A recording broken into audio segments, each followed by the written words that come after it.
You're listening to the Options Insider Radio Network, the home of the Options Podcast. For more quality options programs, visit theoptionsinsider.com or search for Options Insider Radio Network in your podcast provider of choice. Listeners can also access all of our programming through our mobile app available in the iTunes and Google Play stores. Select programs are also available via live stream at mixlr.com/options-insider. That's mixlr.com/options-insider. Don't forget to follow along with your favorite programs and submit your own questions for the hosts at twitter.com/options, stocktwits.com/options, facebook.com/theoptionsinsider, or via questions at theoptionsinsider.com.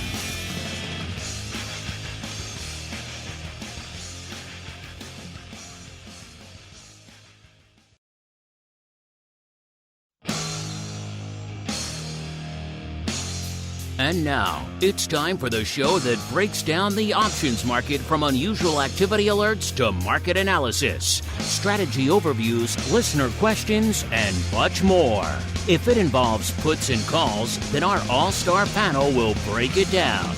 It's time to hit the Option Block with your host, Mark Longo from the Options Insider Media Group, and co-hosts, Uncle Mike TOSAW from St. Charles Wealth Management, along with Mark the Greasy Meatball Sebastian and Andrew the Rock Lobster GIOVINAZZI from OptionPit.com.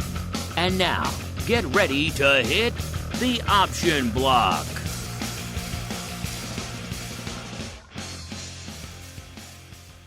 All right, everybody. That music means it is Thursday.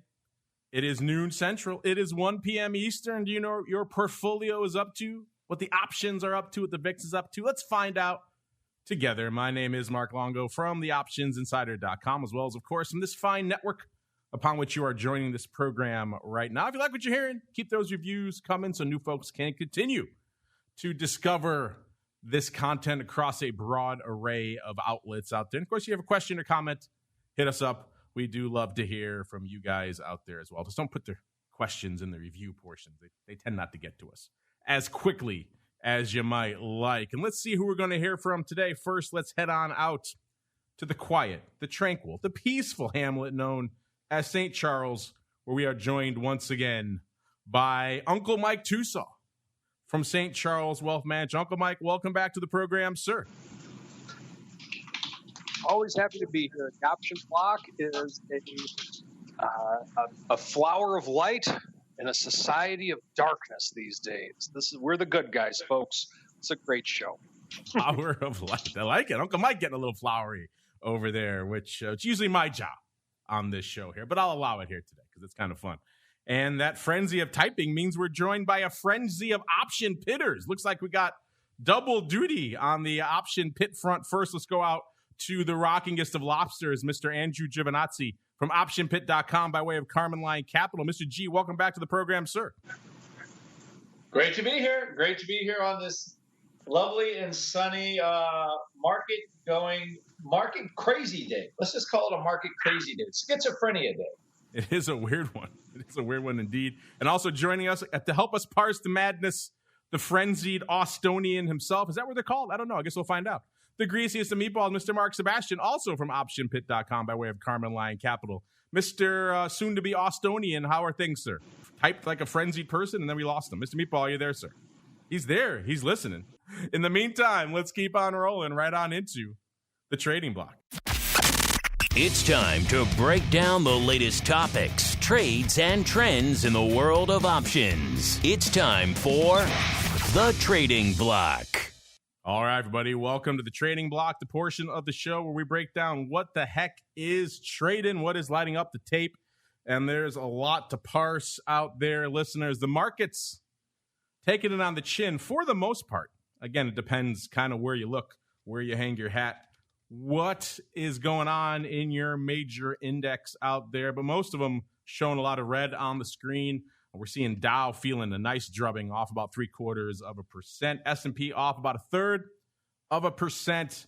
And we're seeing NASDAQ bucking the trend. Tech-heavy NASDAQ feeling the joy, feeling the optimism, up about 1/3%. No love for the small caps, though, today, off about 0.5% out there in IWM land. We'll get to more small cap fun later on TWIFO. Gold and crude also taking a bit of a break. WTI threatening that 40 handle to the dark side, about 40.09 or so right now. So threatening to break it yet again, off about a point and change today. And gold, of course, flirting around those record high levels, coming off a little bit today, off to about 1943 or so. Again, we'll get to more of that fun in a little bit. And our old friend, the VIX cash is floating around, about a 25.5. Let's see, that puts it was at about 26.25, which puts it up about 0.75 point from our last show, but it's given most of that up since pretty much right before the show. So now it's at 25.5, which means it's exactly unched from where it was this time last show. Our old friend VVIX, 117.5, up a little bit. Still flirting around that 120 level out there, up about almost 2 points out there. And our old friend VXX coming into showtime was also literally unched at 29.9, which puts it exactly even with where it was last show. Of course, it has given some of that back as well now as the show has kicked off. It's down to about 29.25, puts it down not quite 0.75 point from last show. So interesting times we find ourselves in. What's causing most of this red out there? Well, the numbers out there, I think, to put it mildly, they ain't good. Everyone expected Q2 was going to be pretty disastrous, and now the numbers are in, and it turns out, it was pretty disastrous by just about any measure. The economy turned in its worst performance ever in a second quarter out there, as pretty much states were shutting down across the board. Our economy contracting at a record 32.9% for that Q2 period. Now, if you want a bit of a ray of sunshine, I guess you can look at this and say economists had forecast 34.8%. So I guess not as bad, but they call it the dismal science for a reason, because they're pretty much never right. So that's pretty bad. Of course, we saw only a 5%, a mere 5% slide in Q1. Of course, Q1 wasn't really impacted dramatically until the latter portion of that quarter. So Q2 was really the first quarter we saw that had the full quarter feeling the impact of all things COVID out there. Now, just to kind of emphasize that dismal science bit out there, different economists having different prognostications for what's going to happen going forward. You got one guy here, the chief economist of Bank of the West, everyone's favorite bank. He estimates the economy is going to rebound, grow an annual rate of 17.3% in the third quarter and about 5% in the fourth quarter. Again, assuming Congress passes all these trillions of dollars worth of stimulus. Others coming on the dark side, Barclays saying the output won't return to its pre-pandemic level until early 2022. And Moody's says not until 2023. So it kind of depends where you're looking on the economic front, what your outlook is out there. But either way, most of it not good unless you're this Bank of the West guy, which thinks everything's going to be hunky-dory in a few weeks' time out here. A lot to parse. Let's kick it off. Let's go back around the horn of the way we came. Let's start with Mr. Rock Lobster. It turns out, Mr. Rock Lobster, that wasn't Mr. Meatball. That was everyone's favorite guest host, the Valentino Meatball, sir, who was grabbing his dad's phone, it sounds like. I think the working from home, after I saw Zuckerberg show the congressman how to barbecue, which I thought was probably one of the most amazing congressional testimonies in history. Like, that room has decided more major things, but having Zuckerberg tell the congressman that there's nothing like going and hunting your own boar or catching your own fish and putting it on your barbecue, you can't make that up. How awesome that was. That spoke to you. That resonated to you, huh?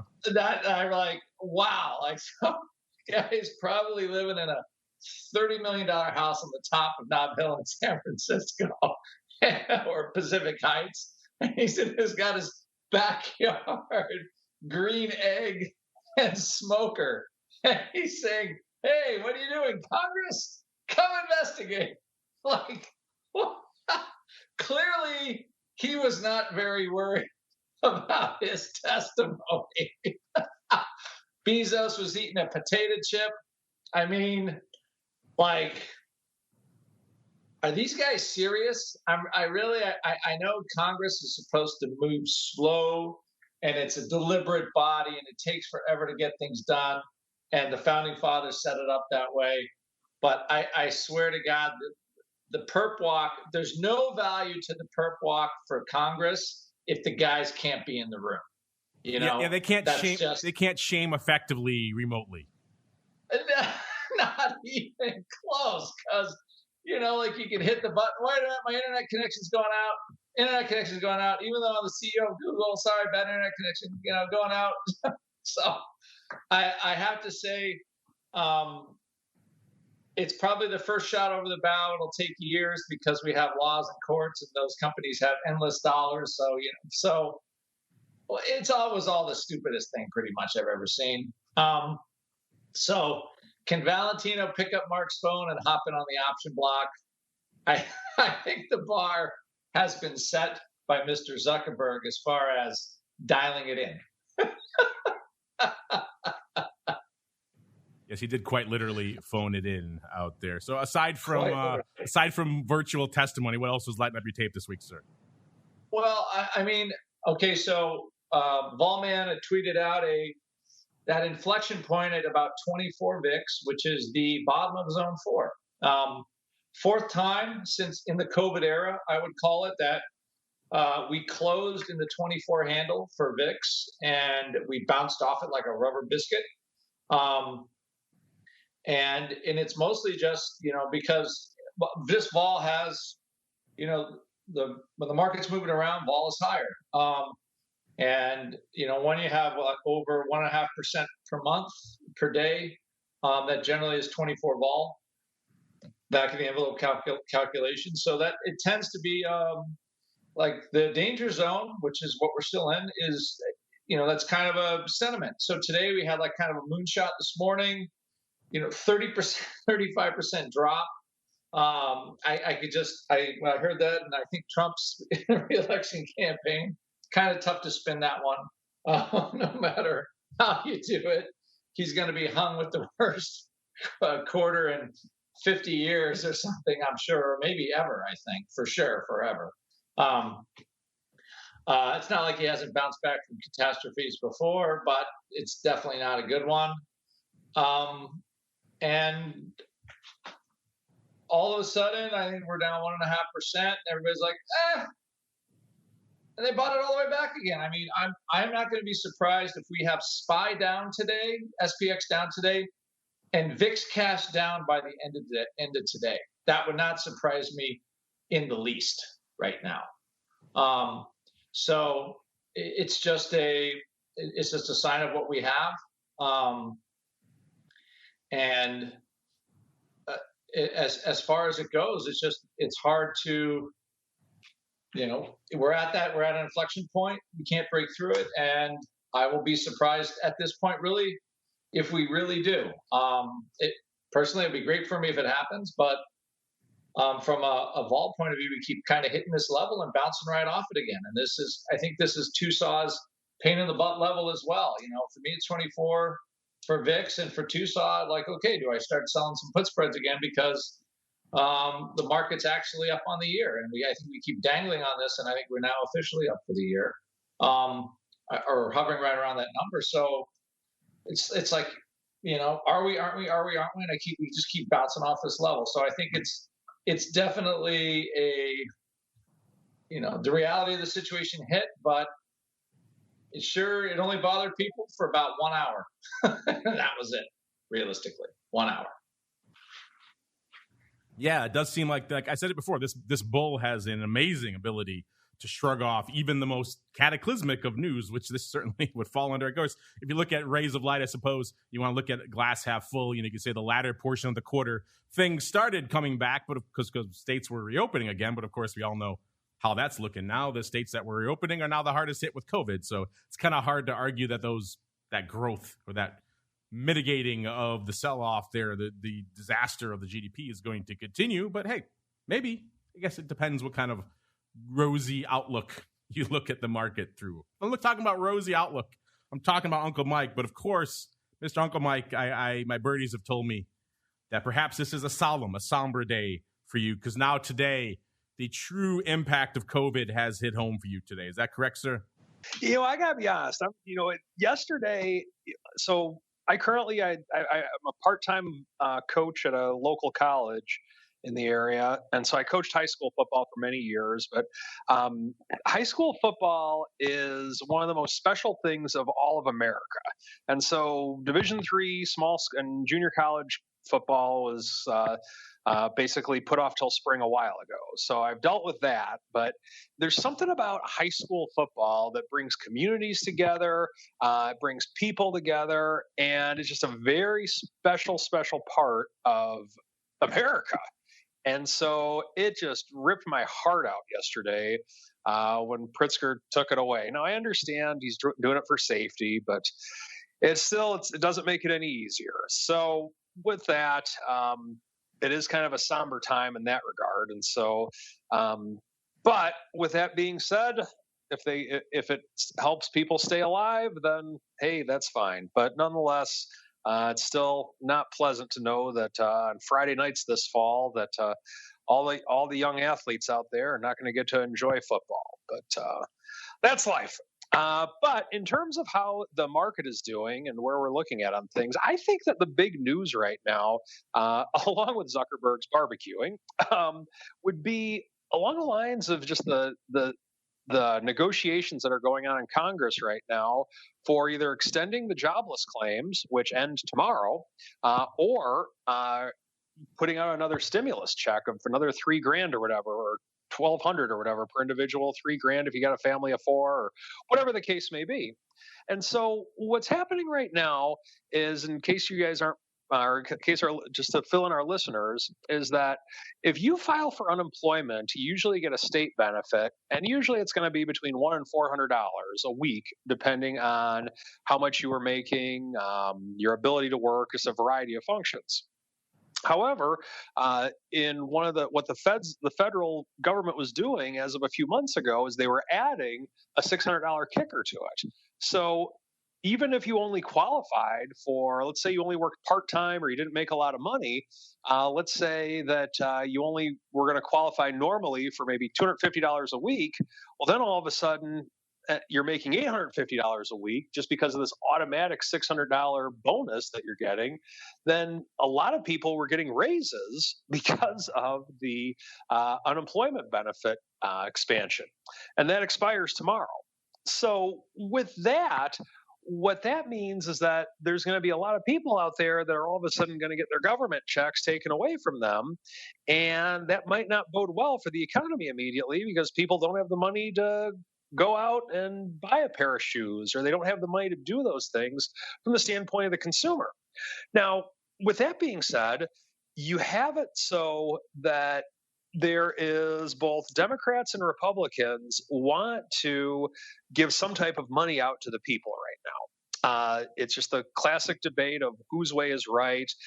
Fox News will say, oh, Trump, major victory, and CNN, oh, that evil Trump, and that's just how it's going to be on the mainstream media. But with that, the motivation for the Democrats to send out money to people, they like sending out money to people, so they can't resist doing certain things like that.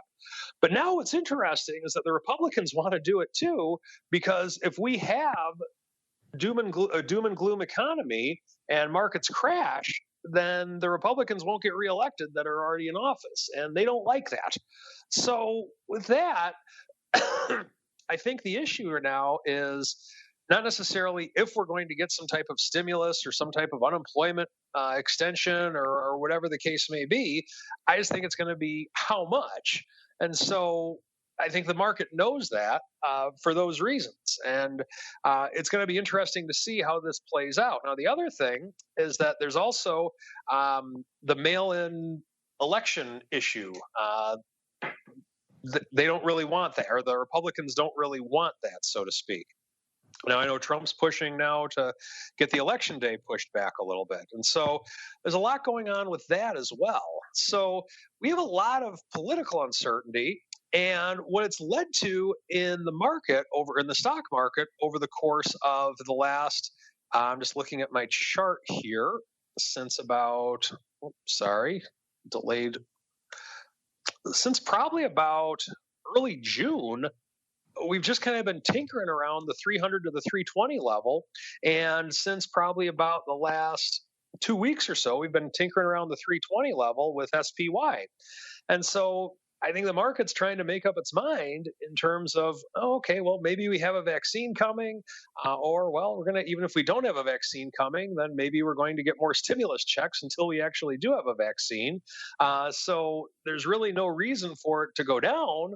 But on the flip side, because of the fact that we are in a global pandemic, we do have trade wars going on with China, we do have a lot of political uncertainty. There's really not a lot of reason for it to go up either. So I'm with Andrew in that this level right now is a giant pain in the butt for me, in that when the market's higher, I want to be in, I want to be doing stuff. But when the market is negative on the year, then I really got to pull in my horns. So that's kind of where we're at right now. We do have Apple earnings after the bell today, so that is going to be fun to watch as always. And aside from the GDP not being what everybody wanted, that's what's going on, and let's lighten up my tape. All right, let's see what's lighting up the markets out here today. Coming into this portion of the trading block, we're seeing a decent paper on the tape. Not a ton, but not terrible either. VIX flirting with about half of its ADV as of a few minutes ago. About 163,000 contracts on the tape. The ADV, 335,000 out there. So once again, threatening that 300K level to the dark side there. Let's see if we could break through there. Hopefully not. That means we're in a very quiet period again out there in the market. SPY at about 2.15 million as of a few minutes ago. The ADV just a tick under 4 million out there. So SPY getting a little lighter out there as well. The S, 443,000 contracts. The ADV, 963 out there. The Qs, 848,000 contracts. The Qs lighten it up. That's not surprising. They're bucking the trend out there today. So they're closing in on 1 million contracts already. And the ADV is about 1.05 million out there. So the Qs feeling the lift out there. The IWM, not so much. 285,000 contracts. The ADV, 525 out there. Let's go out to our top 10 out there. See what's hot. Cost you 100. Actually, before we go to the number 10, and tell you what it costs to break in, let's add an addendum. Let's add a number 11, because we're going to get to this name in a little bit, because a lot of you probably have been looking at this one of late. It's our old friend Kodak.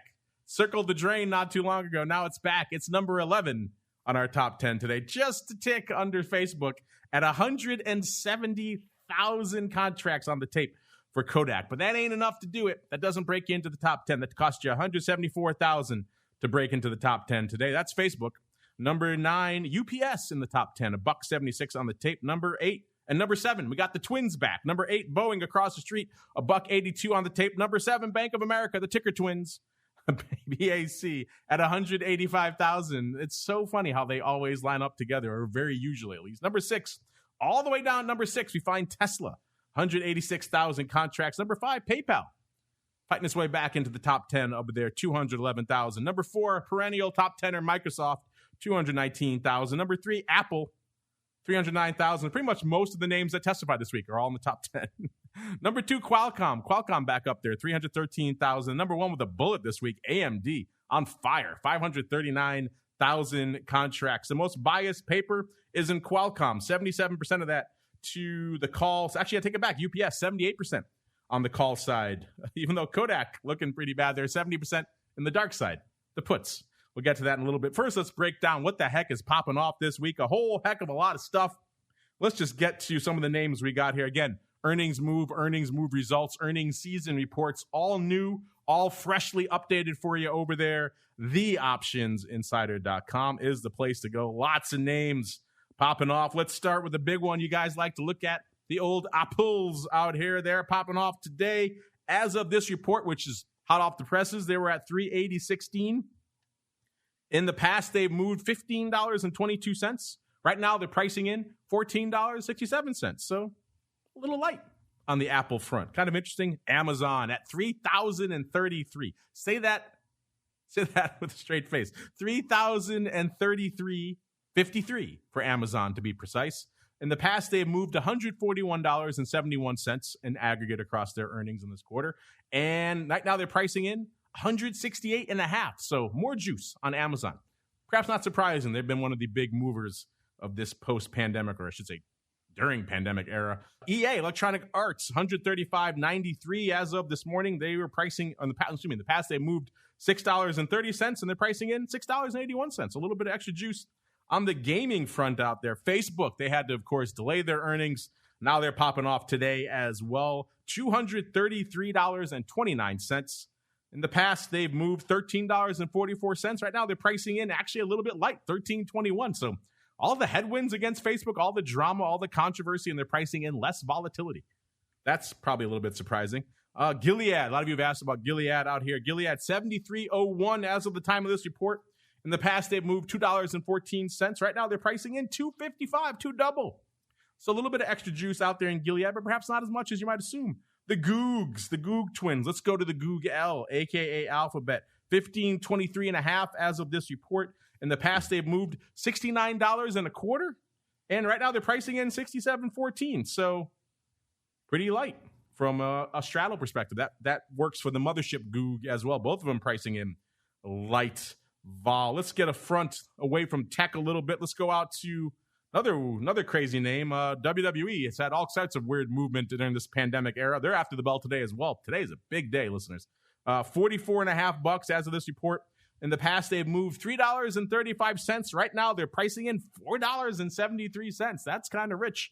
So maybe some juice to be found in them. There are COVID hills of WWE, listeners. CBOE, they of VIX fame / infamy. $89.14 as of this report. In the past, they moved $1.75. Right now, $2.57. So a little bit juice out there in CBOE lands. There's been some kind of, shall we say, stark articles about CBOE and their VIX complex of late. So maybe getting a little bit of heat out there for VIX. Certainly not perhaps delivering on the volume perspective that a lot of people maybe expected, given that. But of course, we talked about this on Vol View, so probably talk about it again tomorrow, why these levels of vol maybe haven't been the best for VIX volume overall. And we see it, of course, reflected in the ADV I just talked about a few minutes ago as well. Qualcomm, our newcomer here to the top 10 again, $93.03 as of this report. Let's see. Oh, this is our result reports. These guys already popped off. They popped off yesterday after the bell here, and they were pricing in 5.4%. They've delivered 13%. So Qualcomm knocking it out of the park here. Lilly, of course, on the drug manufacturing side, 161.75. They were pricing in 4.4%. And they actually moved 6.6%. So a little bit extra juice out there. P&G, let's go out to them as well. They were, before the bell today, 128.31 in the past. Oh, excuse me. They were pricing in 2.6%. Right now, they actually delivered 2.3%. This is, again, as of the time of the reports. This is just a snapshot. They could have moved more since then, which would mitigate this somewhat. But right now, as of the time of this report, you got to cut it off somewhere. And as of the cutoff, not making the grade. PayPal after the bell yesterday, 184.60 was where they went out. Let's see, they were pricing in 6.4%, and in the past today, as of this report, they've moved 4.2%. So light vol over there as well. Let's see, let's do one more. MasterCard, let's get out to payments land. That's obviously a interesting one right now. 309.30 as of they right before their earnings. They were on before the bell. Today, actually. So they closed last night, 309.30. They were pricing in about 3%. They delivered about half of that, 1.4%. So light vol for MasterCard as well. So far, the season is shaping up kind of light, 59% for week 1, 53% for week 2, which is anemic. Again, a lot of names haven't reported yet. So that means 100%, of course, would be everything performing in line with the straddles. 53% means roughly half of the vol they priced in has been exhibited as terms of movement in the marketplace. That's crazy light, but again, we haven't seen the rest of the numbers yet. Historically, these first 2 weeks, though, look like they are pretty light. Historically, they've averaged a little bit lighter than 100% in the past. You can see all this for yourselves and a lot more, listeners. TheOptionsInsider.com. Meanwhile, we got to get rolling into our next segment. It is time to go into the odd block. It's time to break down the most interesting, unusual, and downright questionable options activity that's been identified by TheOptionsInsider.com. It's time for the Odd Block.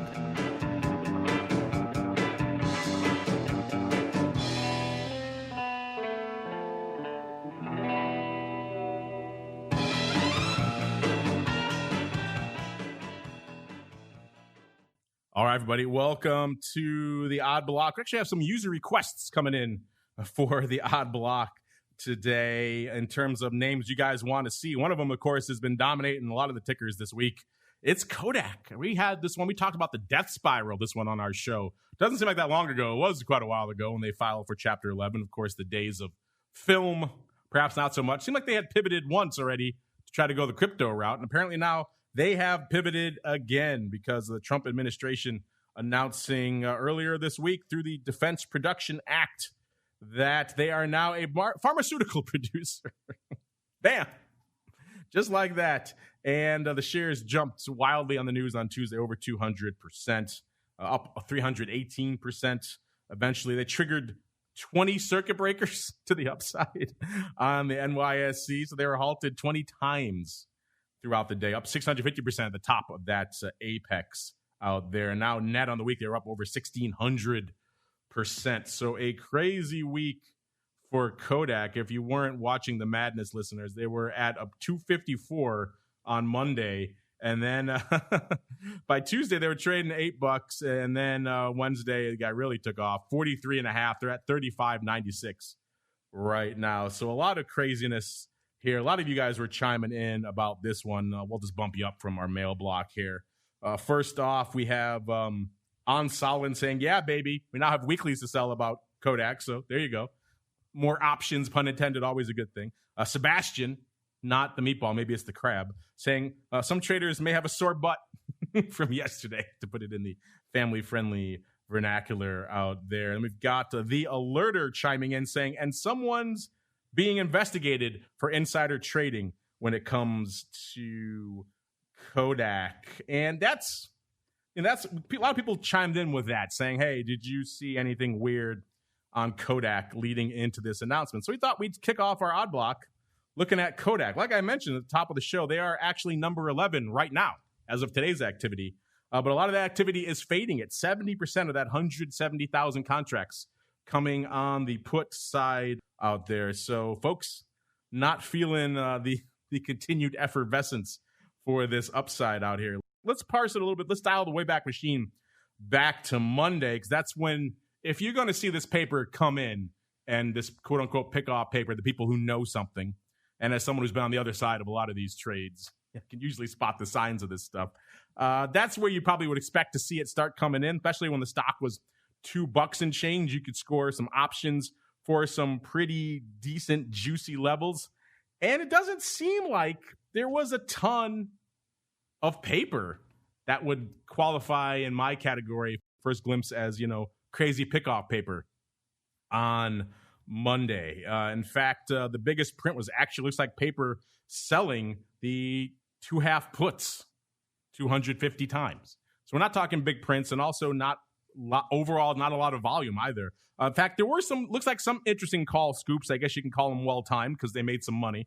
The OC5 calls got scooped, a couple of 100 lots of those, 100 lots each for 14 and 13 cents. Those are winners. Those are about $350,000 winners for each of those. So you're talking about $700,000 on both of those. So I guess you could say someone scooped those. Why are they coming in and buying the OC5s? But you're not probably going to see the regulars come in to check in on 100 lots for 14 cents. Maybe you will. Even the net activity, everything else was a lot smaller, 60 lots and smaller. And even the net activity, the most active contract on Monday was 651 of the 2.5 calls in August.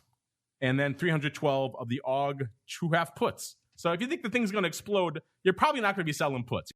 If you do, you're not doing it right. You should be buying calls at that front. If you got that info, if you're ahead of the curve that much, you should be scooping all the calls you can. And then we got 200 lots of the 200 total of the OCT5 calls. So 236 of those total, including those two big 100 lot prints. So didn't seem like there was a heck of a lot of what I would call quote unquote pick-off paper out here. And then on Tuesday, that was one of the big move days. The biggest prints again were on the put side. The AUG 2.5 puts lighting it up quite a bit out there. So kind of weird stuff. That's something else I think that CNBC was picking up on that as well. The 2.5 puts they were talking about on Tuesday, they say traded over 100 times for around 10 cents. So it seemed like some of the biggest prints were kind of fading this thing out here, which is kind of weird. So I didn't see a lot of stuff, Mr. Rock Lobster, that would qualify to me as, hey, someone knew about this. As someone who's been on the freaking business end of these things before, they're usually not that shy. They come in and say, okay, how are these calls? I want 10,000 of them. It's not this degree of subtlety. Would you concur, Mr. Rock Lobster? Yeah, I think this just surprised everybody. I mean, if you have, okay, so when you went to bed, a couple of nights ago, you're like, all right, what's the thing I think that's most likely to happen? Eastman Kodak is going to become a drug supplier in the United States. So, I mean, I thought they made chemicals, like photo processing chemicals and stuff. So I think they're not totally. They do make stuff, but I think part of the agenda is to get some jobs and drug making back in the U.S. So, is this in this administration kickstarting? Who knows? But anyway, as far as this goes, yeah, there wasn't like the 50, 60, 70,000 contracts, going into this. So I think it was kept amazingly quiet. But another thing too is the market cap. So the market cap is now 1.45 billion. Actually, given the amount of money they just got, the loan they got, I don't even think the price is unreasonable where it is right now. Even though it was nothing, but it's a pretty good. It was a pretty good infusion of cash, let's say. Yeah, so this is a rare one where it seems like the information was kept pretty tight. No White House staffers or their grandmothers or anyone at Kodak was out there scooping all of this stuff, which is what you would expect for a move of this magnitude. You expect some sort of information leakage. That's usually reflected in the options. And obviously someone made about $700,000, so maybe someone should dig into those who scooped those OC5s, because that's sitting pretty. But outside of that, not a heck of a lot that I could point to say, oh, this is it. This is naughty. This is naughty business out here. Let's see. Oh, now we've got some our CNBC reporting of breaking news. Our producer has given this, that the Kodak CEO admits he bought thousands of shares of the stock. So he made $1.5 million. So he bought the stock, which is why we're not seeing it in the options out here. He bought 46,737 shares for $222. Yes, that's kind of dumb. If you're the CEO, that's kind of stuff that's just absurd. That's going to get you thrown in jail. But the people, the information leakage people who know better and would use the options to do this, as opposed to this sounds like idiotic CEO. Because the first guy you're going to look at is the CEO on this, so that's probably foolish. But yeah, the options are not holding up with that sort of similar size out here. Since we got a lot of requests, let's do another request here. This comes from bump another person up from the mail block. This comes from Sub Chan. Sub Chan says, "Hi." Well, hello, Sub Chan. Any options activity in Gilead coming out? They said they have earnings popping off today. So yeah, we looked for you coming into today's numbers here for Gilead, and kind of the same deal. As of, a little while ago, their ADV was about 48,000 contracts a day, so it's pretty robust. And they hadn't even hit that as of a little bit ago. They were about 36,000 contracts as of the start of maybe a little bit before the start of the odd block here. In terms of activity today, not a ton. There was about a 900 lot of these AUG 69 puts going up. Paper buying those. By the way, let's get a print here on Gilead so we could see for sure. Gilead right now, GILD, of course, is the ticker, listeners. About $72, off about $1, so about 1.5% today. So these 69 puts, someone's scooping these up for $1.13. These are going out in August, so they got a month or so, 3 weeks at least to go out here. And then we got the AUG 68 puts, 500, a lot of those, kind of mid-market. So it looks like a lot of puts. Usually in these kind of drug-related names ahead of earnings, we see a surfeit of calls, and not the case. Got a 500 lot of the SEP 70 calls going up there for $420. That's pretty meaty out there. But other than that, those are $2 in the money now. So, but outside of that, not a ton. Looking at the OI, the biggest OI right now, Sub Chan, are the August 120 calls. 32,740 of those bad boys are on. Then it drops a bit, 23,000 of the AUG 80 calls. So paper that is really not even relevant anymore here compared to what we've seen out here. Let's see, how high did it get on the year for Gilead? It got up to only 85.97. So 120 calls That's a fair bit optimistic, I think, to put it mildly. Of course, there was a lot of optimism on them in the early days of the corona. Were they going to actually come out? Was this remdesivir going to be the magic bullet out here? It seems like it might be decent, but maybe not the magic bullet people were hoping for. Whoever was on that 120 strike for size certainly was thinking that, because those have not that much longer to go, and doesn't seem like we're going to get there anytime soon. Over 50% rally in the stock by then. That would be pretty impressive. Then we got 21,000 of the SEP 75 calls. Those seem a little bit more realistic out here. So yeah, spoiler alert right now. I hate to be 2 for 2 here with our listener requests, but spoiler alert, Mr. Rocklobster, doesn't seem like there's a ton lighting it up today in Gilead or even open out there. That seems extremely interesting outside of that very optimistic AUG 120s. Would you concur, sir? I do. And you know what? This is one of the stocks, like every stock that has been even remotely related to COVID has done pretty well, but Gilead just, it kind of dies on the vine. And I'm looking at, okay, is it because of like the drug deal that Trump signed, but remdesivir actually, helps with COVID. So you would think they'd have some growth there, but they're not really charging a lot for it. Anyway, it's definitely it feels like it's a stock that's beaten with the ugly stick a little bit. So I'm looking at it. I own a little bit of it for like mid-60s, and I don't know. I haven't decided what I want to do here by the end of the day. If I want to, either add some long calls or just sell some puts like farther out of the money, like mid-60s in January. Because I'm a little bit, I have to say, a little like TOSAW, like not quite sure what I want to do with them. So I'm in the ambivalent zone on the stock, to be honest. I just thought, but I mean, it trades at like a 0 multiple as it is right now. So I don't even know if the earnings matter anymore, to be honest. Because they make such a ton of money, but nobody cares. So very blasé paper, it's what it is. And I think the stock's been a blasé stock. We'll see if we can bust out of the blasé rut here with, let's see. We got our choice of some other ones here. Do you want a call, roll, line in the sand put, or do you want a Wayback Machine, Mr. Rock Lobster, for our final victim? You pick. I think the time is for line in the sand put. All right, let's do it then. It looks like it anyway. Let's go out to Equitable Holdings out here. The call roll, listeners, was in IDEX. That's his, Ideanomics. That's a sub $2 stock, so maybe not the most scintillating of ones. Hopefully the Viceroy not listening to that one. Let's go out to Equitable Holdings instead. This one has been on, but it's been a little while, I think, since we've chatted about good old Equitable Holdings. Ticker symbol EQH.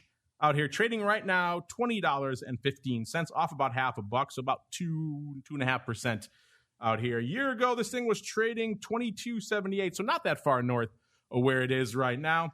And it kind of vacillated at those levels, but with the general uptrend, so it kind of slowly moved its way up to about 26 and change, almost actually a little bit north of 27, right before the sell-off there in February. And then it kind of hit the nadir, got all the way down to $9 and change, $9.89 in the madness of March. But it kind of recovered pretty quickly. It was up to 15, almost 16 again by the end of March. So kind of bounced back pretty hard. But like a lot of names, it had fits and starts. Then it sold off again, 13 and change, back up to 16, back down to 14, all the way up to 19, then back down again to, let's see, how low did it get? 15 and change. Did that a number of times before it peaked out again. I'm going to guess June 8th. Yes, June 8th. That's the day for all of our names out here. June 8th, 23.05 is where it hit. And then it's kind of never looked back from there. It's kind of been lower. Got down to 19, actually 18 and change back at the end of June. It's kind of been hovering in this high teens, low 20s level pretty much ever since, to where we find ourselves today. What is our Eye of Sauron looking at? It found the AUG 17.5 puts going up for 22 cents, 4,500 times over there on the CBOE. This is a quality market, Mr. Rock Lobster. These puts were no bid at 40 cents. So no liquidity provider was willing to show any bid, not even a nickel bid, for these things anywhere. There were no bid at 40 cents. I will go out on a limb and say that's a terrible freaking market. But hey, that's the times we find ourselves in. Liquidity providers kind of stressed, busy with other things, not too worried about EQH out of the money puts Clearly. So no bid at 40 cents. Where did our options go up? They went up for 22 cents. So technically, that is toward the ask portion of of this ridiculous market. It's kind of a bit of a coin flip as to what the hell they were actually up to. Worth noting, there are earnings in this cycle. The next earnings announcement is on August 4th.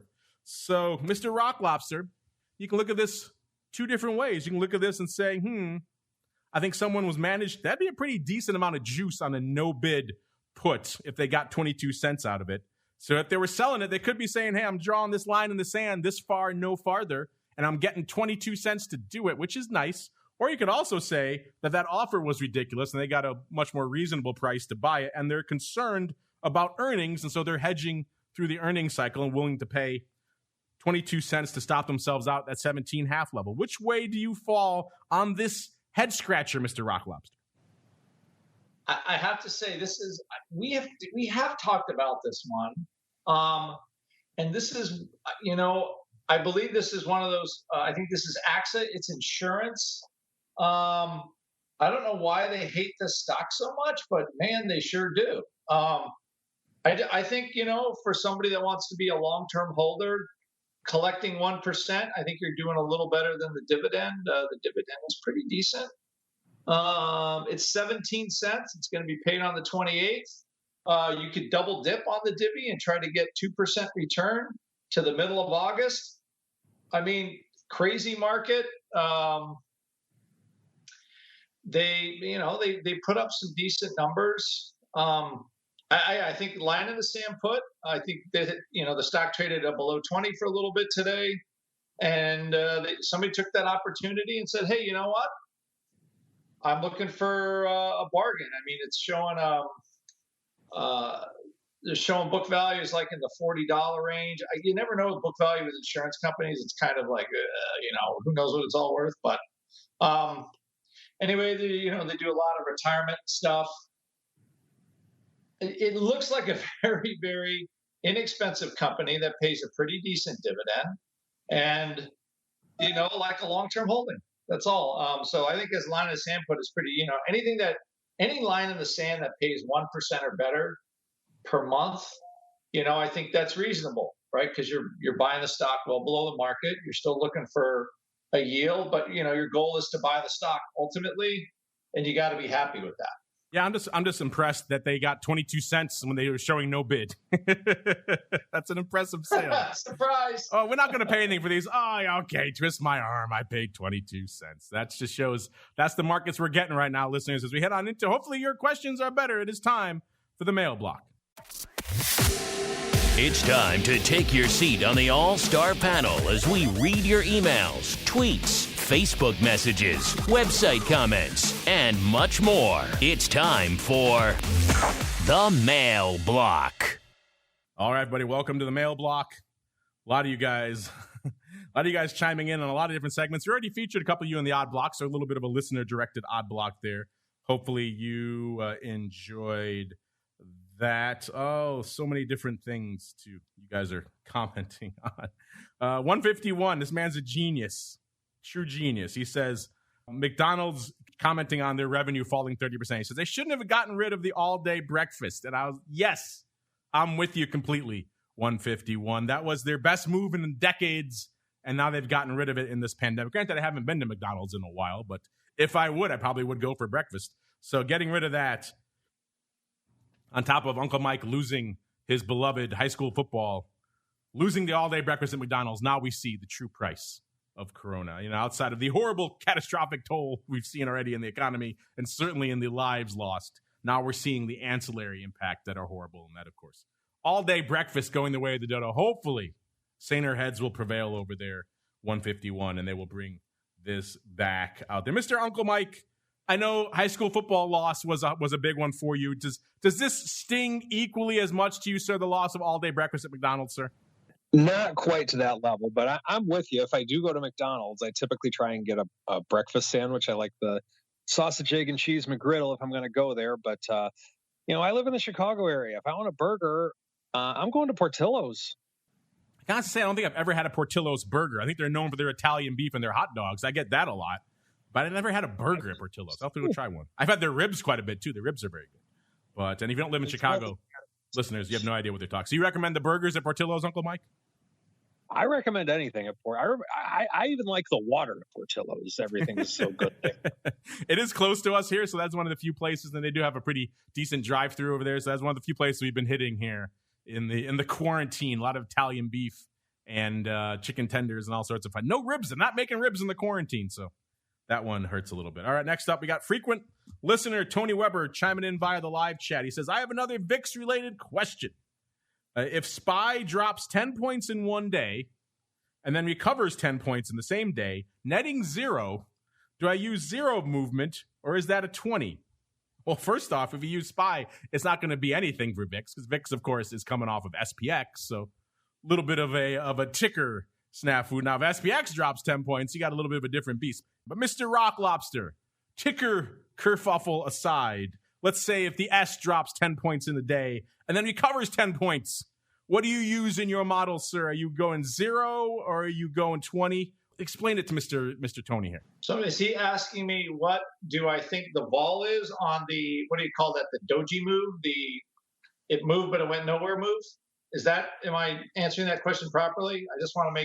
I was trying to figure out what the question is in the question. I assume so. I think he means what like the net residual vol should be, which of course, if there's movement at the end of the day. You know, net 0 doesn't mean, look at VVIX. Talk about that all the time. That has vol moves, even if there's net nothing on the day. Right. So vol is vol. Movement is movement. And of course, SPY gives you nothing, right, Mr. Rocklaus? So the thing is, he's saying 10 points, so let's call that 3%, right? 3% intraday move would be like a 48 or 50 vol, okay, just daily, day to day. That's not an annualized, but it's not a 50 vol expected to happen for a year though. It's a 1 day 50 vol move in the very short term. So normally what happened is, what will happen with VIX? It will probably expand a little bit, but it depends where it started. You know, if VIX started at a 40 or a 38, you would get very little net move probably out of it. The front end of volatility would go up. So SPX or SPY, you know, the first weekly options, yeah, that vol might blow to the mid 40s or something like that. But for the most part, so you will get a bump. It depends on where you start. Now, if you started from, let's say, a 12 VIX, by the end of the day, you might see, let's see, the last time I saw that happen, probably you might get to 20 VIX, but the short end vol, like weekly vol, would be probably closer to 35 or 38, at least for a day or two, when you're talking about closing vol. Because remember, the vol will shock in the morning, you're right, you get that big drop, and then as it recovers, the vol compresses again. So that's normal. That's how I would price it if I'm trading it, you know. But that's how that would work. A lot of people chiming in on our discussion of Kodak. We said, we didn't really find a lot of dubious options activity. Our consumer chiming in saying, check the Form 4 transactions. Significant options acquisition by insiders on Monday before the news. Well, we're checking the volume here, and I'm not sure if I see anything that qualifies my book as, unless they're that savvy and they spread all their volume out around multiple strikes, which again, I've seen a few of these in my day now, and they tend not to do that. They get in, they get out, and they do it for size. But the biggest, most active contract was 600 some odd contracts. I mean, that's not significant in my book. Someone who bought those OC5s is probably happy. He made close to $1 million. So yeah, check out that guy. And if that's someone affiliated with the firm or the deal, they should probably go down. But this guy, Jake Tilley, chiming in on the CEO. Yeah, we saw the CEO, Jake. CEO purchased 47,000 shares on July 3rd. Deal was announced on July 28th. So yeah, I agree with you. That one's shady. But we're talking about the options here. And Sebastian, who commented before about the stock, who have a sore butt, he says, who cares? Who cares? That's the whole point of looking at the options. That's why we do it, is to see if people have some inside info going on. So yeah, I don't know, our consumer. We'll dig in some more, but I'm not sure if I see the quote-unquote significant insider activity, you guys. This one certainly seems like it would be a good candidate for it. but because this is where the big bang for the buck for options comes in. Certainly might have been some in the shares, but not so much in the options. But we'll keep looking as we keep on heading into our final segment. It is time to go around the block. It's time to tell you what we'll be watching on our trading screens until the next episode. It's time for Around the Block. All right, a lot popping off today. If you want to focus on micro, you got your day here. Probably the biggest day of the quarter here in terms of earnings. You got Amazon after the bell. We've got the fruit company after the bell. We got the GOOGLs after the bell. We got Gilead after the bell. WWE, Grubhub, Facebook moving itself to today out there. So just usually the A's names are all together or around each other. But don't have Facebook usually in there. Usually they're a few days separate. Now they're there today as well. So it makes this day even bigger. UPS, and of course tomorrow we've got Exxon Mobil and Under Armour and Pinterest and some other big names. But today, of course, a big name, a lot to sink our teeth into. We'll be crunching all the numbers for you. A lot of it already on the website. More after the fact tomorrow, of course. Options, or I should say earnings move results, and earnings season reports available for you free of charge. TheOptionsInsider.com. Let's go back around the horn. Mr. Uncle Mike, sir, what are you watching for the rest of this week until we can gather here together on Monday? Definitely watching Apple earnings tonight. Excited about that, and just seeing if market's going to hold and stay positive, and then seeing how this debate goes with the stimulus checks and unemployment extended benefits and all sorts of free government money. So watching a lot of things. Ooh, free government money. It sounds fun. Film at 11 out here. Tune in. Get your free large amounts of government money. I'm sure that drives the deeply cynical libertarian in you crazy, Mr. Rock Lobster. So what are you watching? What are your thoughts until we can gather here tomorrow on Vol Views and then together on Monday again for the old OB, sir? The simple thing is, can we break out of the danger zone and stay and close below there? And massive earnings tonight. You know, remember, Apple is trading at the largest multiple it has in a while. Like it's not going to suffer anything from sales. So, and Google, Facebook, and Amazon while they're at it. So we'll see if just everybody basically is just, we're all just pawns of the big four tech companies at this point. So, but I think anything that dropped below 24 vol is significant. And if you need anything for options, go to optionpit.com. We'll be happy to help you. And for that, you guys have a nice weekend. There you go, Mr. Rock Lobster. Getting ahead of us, a little bit of a plug of his own. That music, of course, means we come to the end of this sojourn. I have a feeling we haven't come to the end of the conversation around Kodak. You guys have your thoughts out there, so we'll keep an eye on that one. I'm sure there'll be more fun paper to parse in the near future. In the meanwhile, you heard him, the Rock Lobster. If you want to learn more about what's cooking over there in the land of the pit, optionpit.com is the place to go. And Mr. Uncle Mike, if folks are intrigued, they want someone to hold their hand in these crazy markets, where should they go? What should they do? Give me a call. Go to my website, stcharleswealth.com. We'd be more than happy to have a conversation with anyone in terms of financial management, option trading, or Portillo's cheeseburgers. Portillo's cheeseburgers. That still sounds weird to me. The Italian beef, the hot dogs. My producer's chiming in for their chocolate cake shake, also pretty good. I wouldn't know, being lactose intolerant, but it seems pretty good. Ribs I could vouch for. I've never had a burger over there. So maybe I'll have to mix up my ordering next time.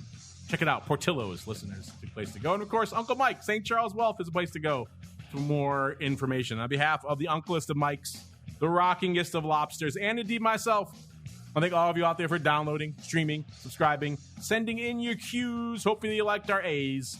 And we'll see you back here in a little bit for TWIFO, about half an hour. And then back again tomorrow for volatility views. And we kick off the whole shebang again on Monday with more of the Option Block.